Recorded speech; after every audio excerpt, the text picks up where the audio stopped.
Hello, good evening, and welcome back.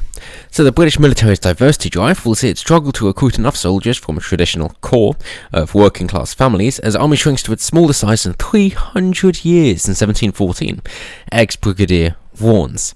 And I know it's something that we've been saying for a little while now, as in a couple of years since they spent several £million on their recruitment advertising, whether that be the 1.5 for the millennials, or if it be for the Muslims, or if it be for homosexuals, anything like that. And you're thinking, hang on a minute, who ordinarily has been the backbone of the British military? Who has it been who, hasn't really got an idea of what they wish to do with their life for all of their career, but does actually have a sense of patriotic duty and they love their country? Well, that's going to be the white working class males, without a doubt. It is going to give them the structure and the discipline which is going to help them quite a lot later on in life, of course. And perhaps, quite commonly in fact, that this is the white working class who have grown up without father figures present, and therefore it's giving them those positive male role models, which, as we all know, are all important, and yet that seems to have just been disregarded, and for whatever bloody reason, as it's wokeified essentially, that they decided to go for anybody who was not a straight white male, essentially. And it really makes you question as to why this is the case, because you can understand if it's for a university position, perhaps, which is where the consequences of it aren't as quick to be seen, and could sound kind of nice, and the consequences aren't so important. What I mean by that is, with university quotas, that you won't have the top educated people, or the top skilled people, to be fully educated. You would still have the best of the best, but not so much of the ones lower down. But the knock-on effects would only be seen a few years later once they enter the workforce, and would just mean Britain isn't performing as best as we could, but they're probably still doing okay. Whereas when it comes to the military, given that it's, as I say, so small as it has become, down to 72,500 troops now, because it's being knocked down by another 10,000, that you think, well, hang on a minute, isn't this something where, cool, your academic fun and games are great when you're living in your institution, but when it comes down to national security, we'd like to take things a little bit more seriously, and you can wait at the door if you've got such ideas. And yet, having inculcated the military, which is of course under the Queen's purview, then it's kind of the idea of, is nothing sacred? But of course, we're ever hopeful, and in an attempt to be white-pilled, that one of these things is going to just tick enough people off and say, no, this is taking it a bit far. And of course, that notion will then really lift the lid on just how much this has been going on when it comes to the police force, just regular workplaces, universities, schools as well, and to see that it's infested and infected everything from the top right down to the bottom. At that point, I think most people will be saying, hang on a minute, like a patriarchal society is actually quite beneficial, and the vast majority of people adopt and appreciate traditional gender roles, so maybe we should put a lid on it. And we're hopeful that this kind of great awakening, if you will, is going to happen before a country declares war with us and we find it difficult to protect ourselves. Because, of course, who's going to be helping then? Is it going to be the millennial black lesbians? No, of course not. again, it's going to be the white working class, and you can pretty much guarantee that. I mean,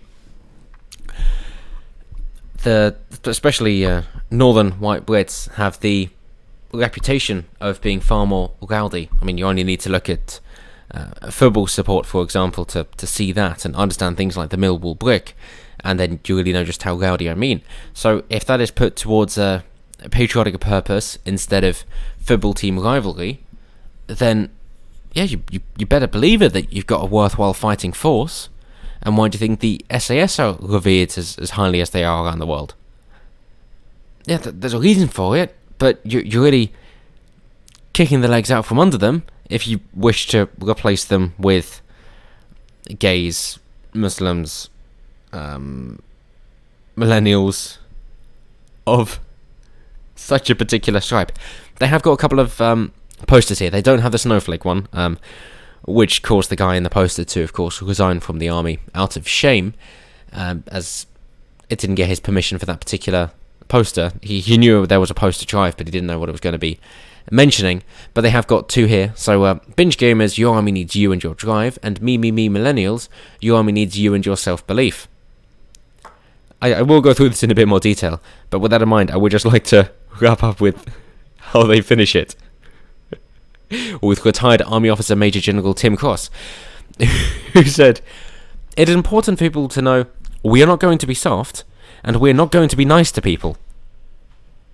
That is at least some sort of relief. It means that the recruitment campaign, although you might recruit more people, they're not going to stick around, in which case you've wasted a lot of time, money and effort in trying to recruit these people because they're not worth recruiting in the first place, because if you advertise the job incorrectly, then you're not going to have enough people stick around, obviously. And bearing in mind the salary of the army, given how much they're on call, and this isn't just on deployment, but definitely takes that into consideration. I can't remember the exact maths, but it was like if you averaged it out for how much work that they did, then their salary was something like 85 pence per hour. Significantly below minimum wage, of course. The argument in response is there are a load of other benefits, tax rebates, and not having to have a home if you're not around for it, and your hours are much longer, and therefore the salary seems okay. But again, this just goes back to who you're going to be recruiting. Obviously, you're not going to be recruiting people who are highly skilled and use their brains more than brawn. You're going to be recruiting people who much prefer to be physical and are rewarded for their physical expertise, who don't intend to have a high-flying job, and therefore the army pay seems very simple, straightforward, in fact, and therefore it's fair enough. But for anybody else, then no, the pay is going to put them off. So yes, accurate advertising of the job is bloody important. So they say that the advertisement scheme saw a series of adverts broadcast on television, radio and digital platforms as part of a campaign titled This Is Belonging 2018. We all remember those. The drive included a series of animations on social media, among them films that asked, "Can I be gay in the army?" Yes, but it's originally against it for a similar reason as not having women on the front lines. It's because the concern is with homosexuals in the army is that if you develop an attraction to somebody, then you're going to be irrational.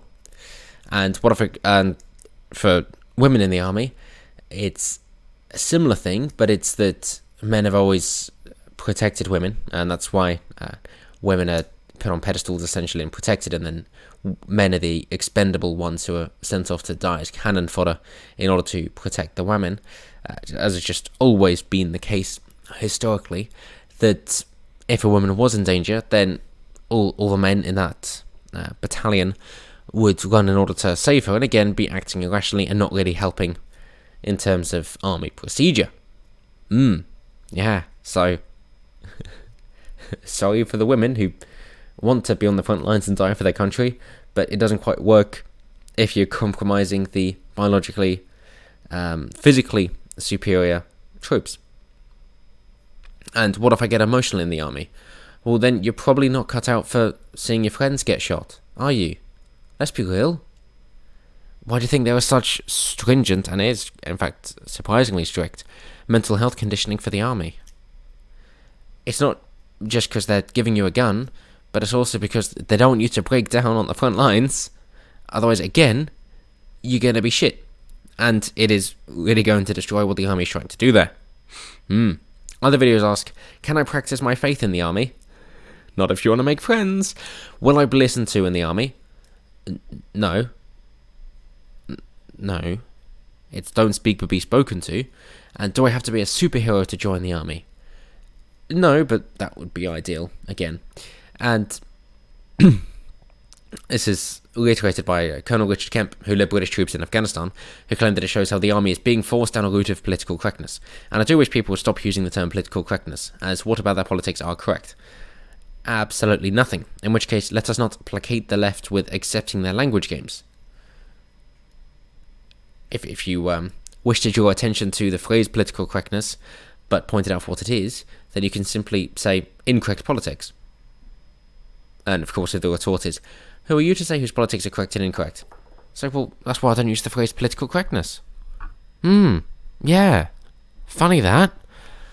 So by all means go down that route. But the point is, of course, the army is essentially a machine, and if you are a soldier, you are a cog in that machine, in a much more literal way than just in a corporation, because this is quite literally life and death that we're talking about here.